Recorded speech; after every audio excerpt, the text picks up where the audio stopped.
Hello' মৰমৰ ছাত্ৰ ছাত্ৰীসকল, আজি এই ভিডিঅ'টোত আমি আলোচনা কৰিম DLED এক্সাম 2026 বৰ্ষত জেনেৰেল ছায়েন্স আৰু এনভাইৰনমেণ্টেল ছায়েন্সৰ প্ৰিভিয়াছ ইয়াৰৰ কিছুমান গুৰুত্বপূৰ্ণ কুৱেশ্যন এনচাৰ। এই কুৱেশ্যন এনচাৰসমূহ যোৱা 5টা বছৰত আহিছিল, অৰ্থাৎ 2020 বৰ্ষৰ পৰা 2025 বৰ্ষলৈ যি 5টা পৰীক্ষা অনুষ্ঠিত হৈছিল, এই পৰীক্ষাকেইটাত এই কুৱেশ্যনকেইটা অলৰেডি আহিছিল। ঠিক আছে, আজিৰ এই ভিডিঅ'ৰ প্ৰথম প্ৰশ্নটো হ'ব আৰ্থকুইক ইজ মেজাৰ্ড বাই। ভূমিকম্প কিহৰ দ্বাৰা জোখা হয়? Option A thermometer, option B seismograph, option C barometer, option D hygrometer. শুদ্ধ উত্তৰটো হ'ব option B seismograph. Okay, next question is normal human body temperature is. মানৱ দেহৰ স্বাভাৱিক তাপমাত্ৰা কিমান? Option A 35 degree Celsius, option B 36 degree Celsius, option C 37 degree Celsius, option D 40 degree Celsius. Correct answer is option C 37 degree Celsius.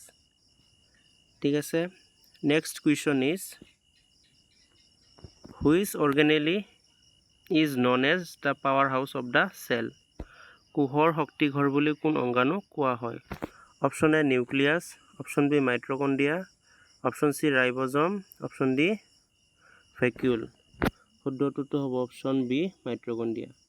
আৰু অসমীয়া ট্ৰান্সলেশ্যনটো অলপ mistake হৈছে, তোমালোকে শুধৰাই ল'বা। Next question is the SI unit of the force is. বলৰ SI একক হ'ল option A joule, option B watt, option C newton, option D pascal. শুদ্ধটোতো হ'ব অপশ্যন চি নিউটন, অৰ্থাৎ বলৰ SI একক হ'ল নিউটন। ইয়াক এনেৰে লিখে, কেপিটেল এনেৰে লিখে। ঠিক আছে, next question is which article of the Indian constitution's deals with environmental protection. ভাৰতীয় সংবিধানৰ কোন অনুচ্ছেদে পৰিৱেশ সংৰক্ষণৰ বিষয়ে উল্লেখ কৰে?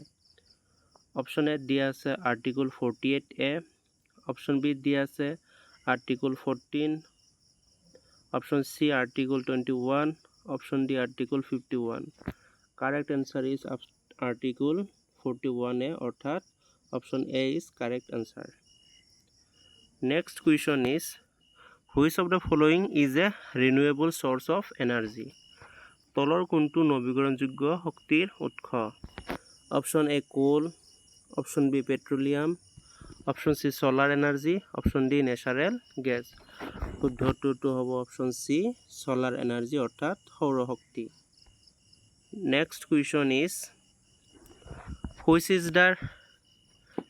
What is the range of a laboratory thermometer. পৰীক্ষাগাৰৰ থাৰ্মোমিটাৰৰ পৰিসৰ কিমান?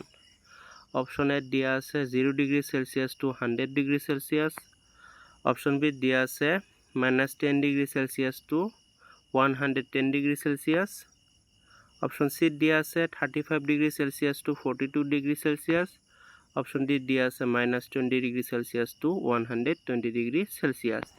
ইয়াৰ শুদ্ধ উত্তৰটো হ'ব option B -10 degree Celsius to 110 degree Celsius. এই কুৱেশ্যনটো 2024 বৰ্ষৰ DLED এক্সামত আহিছিল। ঠিক আছে, next question is which instrument use to measure the atmospheric pressure. ইয়াত একচুৱেলি ইনষ্ট্ৰুমেণ্ট দিব লাগিছিল, মিষ্টেক হৈ গ'ল। তলৰ কোনটো যন্ত্ৰ বায়ুমণ্ডলীয় চাপ জুখিবলৈ ব্যৱহাৰ কৰা হয়? Option A anemometer, option B pyrometer, option C barometer, option D lactometer. শুদ্ধটোতো হ'ব অপশ্যন চি বেৰমিটাৰ। ঠিক আছে, next question is pH of human blood is. মানুহৰ তেজৰ pH হ'ল option A 5.5, option B 7.4, option C 10, option D 2.3। শুদ্ধটোতো হ'ব option B 7.4। ঠিক আছে, next question is water changes into steam by. পানী ভাপলৈ ৰূপান্তৰিত হয়, অৰ্থাৎ পৰিণত হয় তলৰ কোনটো প্ৰচেছৰ দ্বাৰা? Option A condensation, option B evaporation, option C freezing, option D melting. Correct answer is evaporation, অৰ্থাৎ বাষ্পীভৱন। ঠিক আছে, আজিৰ এই ভিডিঅ'ত এইকেইটা প্ৰশ্নই আলোচনা কৰিলোঁ। তোমালোকে এনেকুৱা ধৰণৰ ভিডিঅ' পাবলৈ চেনেলটো ছাবস্ক্ৰাইব কৰিবা। Thank U.